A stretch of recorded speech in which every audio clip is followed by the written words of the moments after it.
ಹಳೆಯ ಮಾವ ತೆಗಿಯೋ ಹೊತ್ನ್ಯಾಗ ಆತ ಅವ್ರ ಮಾವ ಕಡ್ದು ಅದನ್ನು ಕಡ್ದು ಬುನಾದಿ ಕಡಿಯೋ ಹೊತ್ನ್ಯಾಗ ಸಿಕ್ಕೈತಿ ಅವು ಹೋಗಿ ತೆಗೆದು ನೋಡಿ ತೋರ್ಸ್ಯಾನ ಅದನ್ನು. ಅದು ಒಳಗಿದ್ದಿದ್ದು ಗೊತ್ತಿಲ್ಲ, ನಮ್ಗೆ ಅನಿಸುತ್ತಾ ಅಂದ್ರೆ ನನ್ನ ಮಗಳಿಗೆ ಅಣ್ಣನೂ ಹೋದ.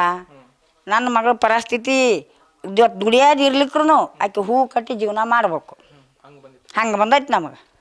ಅದನ್ನು ನಾವು ಕರ್ಕೊಂಬಂದು ಬೇಡವ ನಾವು ಮಾಡ್ತೀವಿ ಅಂತೇಳಿ ನನ್ನ ಮನೆಗೆ ಇಟ್ಕೊಂಡಿದ್ದು ಈ ವರ್ಷದ ಆಗಲೇ ಭಾಳ ದಿನ ಆಯ್ತು.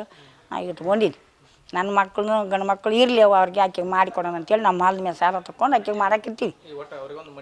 ಮನೆ ಕಟ್ಸೋಬೇಕು, ಮನೆ ಇಲ್ಲದ ಆಕೆ ನಾಳೆ ನಾವು ಅದನ್ನು ಉಪಕಾರ ಕೇಳೋದು. ಮನೆ ಬೇಕು ಆಕೆಗೆ, ಮನೆ ಇಲ್ಲರಿ ಎಲ್ಲೆಲ್ಲಿ ಇಲ್ಲ. ಮನೆ ಇಲ್ದಾನೆ ಇಲ್ಲ. ಈಗ ನಾ ಬಿಟ್ಟನೆ ಅಂದ್ರೆ ಆಕೆ ಅಲ್ಲಿ ಹೊರಗೆ ಈರಣ್ಣ ಗುಡಿಗೆ ಹೋಗ್ಬೇಕು. ಮನೆ ಮುಂದೆ ಬಾಗಿಲೈತಿ, ಅಲ್ಲಿ ಈರಣ್ಣ ಗುಡಿಗೆ ಹೋಗ್ಬೇಕು ಆಕೆ. ಹಂಗೈತಿ ನಮ್ಮ ಪರಿಸ್ಥಿತಿ. ನಾ ಇಟ್ಕೊಂಡಿದ್ದು ಯಾವುದೂ ಇಲ್ಲ ರೀ, ಯಾರ್ಯಾರು ಇಲ್ಲ. ಎಡರಾತ್ನ್ಯಾಗ ಹೋದ್ರೂ ಯಾರ್ಯಾರು ಇಲ್ಲ. ಒಮ್ಮೆ ಕೆರೆಗೆ ಹೋಗಿ ಮೂನಿಗೆ ಬರೋವಂಥಷ್ಟೇನೂ ಬಂದೈತಿ. ನಾವು ತೆಗೆದುಬಿಟ್ಟಿವ ನನ್ನ ಮಗಳೇನು ನಮ್ಮ ಮೂಗ ನಾ ಕಷ್ಟ ಕೊಡಬಾರ್ದು, ನಾ ಹೋಗಬಾರ್ದು, ಇದ್ರಾಗ ಇರ್ಬೇಕು ಅಂತೇಳಿ ಅಂದು ಆ ಕೆರೆಗೆ ಹೋಗಿ ಹೊಳ್ಳಿ ಬಂದಾಳಕ್ಕೆ. ಅಂಥ ಪರಿಸ್ಥಿತಿ ಬಂದೈತಿ ರೀ ನಮ್ಗೆ. ಇದನ್ನು ಮಾತ್ರ ಕಂಡಿಗೆ ಹೇಳ್ತೀನಿ ನಾನಿನ್ನು.